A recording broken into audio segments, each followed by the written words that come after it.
Hello everyone and welcome to Games, Comics and Crafts. In this video I'll be looking at Duke issue 2. Okay, so this is the second issue of Duke. Duke is still on the run.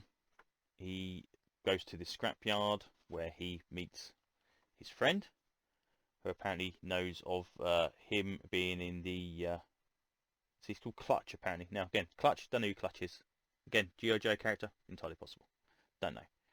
And basically speaks to him about this data piece here that is the woman left him, the scientist left him, which apparently shows you where all the technology in the world is being used.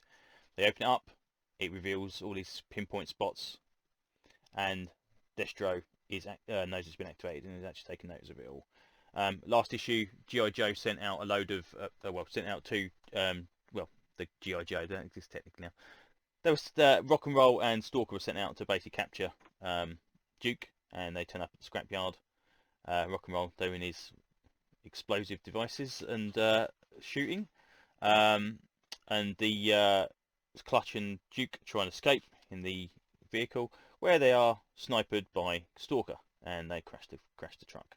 They have a bit of a to and fro here between the characters, which again seem to know each other, and Duke is whisked away after being captured to this location here, which apparently is the pit. Now, my GI Joe knowledge is fairly limited, as I said before. I believe the pit is the name of the headquarters of GI Joe during the 80s, and even here he says this has been shut since the 80s, as far as he knew, but apparently it is being used as a prison.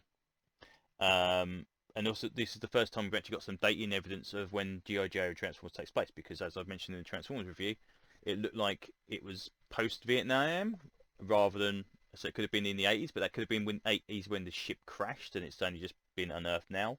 So instead of millions of years underneath a crash site, it's like 4 years. Anyway, so we now know it takes place modern times.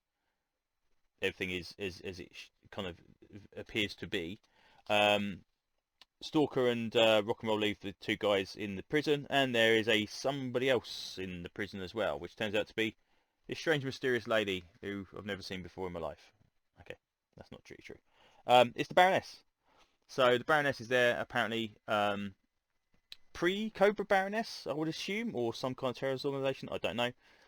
As we have got the cover to next issue, we see the Baroness without a Cobra logo on there. We've got Transformers 5 and Cobra 2, which should be coming on hopefully pretty soon. But yeah, this is a good little origin story. It's I'm surprised they seem to be setting this in parallel with the Transformers stuff, because I assumed that by the time we got to, unless we do a massive time jump, the actual GI Joe main series, which theoretically is coming along at some point, that we would have GI Joe and Cobra kind of set up loggerheads with each other. But if you look at the Cobra stuff, it looks like that is taking place now, and it's only just kind of discovering all of the Cobra tech. So Destro seems to be the only one that seems to actually have set up that's anything like I would have expected. So, but yeah, all in all, good book. I think this is taken 4, so we've got 2 more months to this to go, and then I suppose there'll be a gap between this and GI Joe once, because I think Cobra started obviously a little bit late in this, so I assume both series will end before we get a proper GI Joe series. Whether that will run parallel with a second Transformer series, I don't know, because apparently that might go on a hiatus after issue 6. We shall see. But yeah, it's good stuff. Engine Universe is still really decent. I'm really enjoying it. It's probably one of the better groups of comics going on at the moment. As long as they don't flood it with 1,000 miniseries and other stories that kind of link together, I'm more than happy to pick all this stuff up and buy this and see where it goes. So hopefully you are enjoying this book as much as I did, and the Engine Universe in general. If you are, leave a comment, or if you want to subscribe, that'd be really nice. But I will see you on the next video. Thanks very much. Bye bye.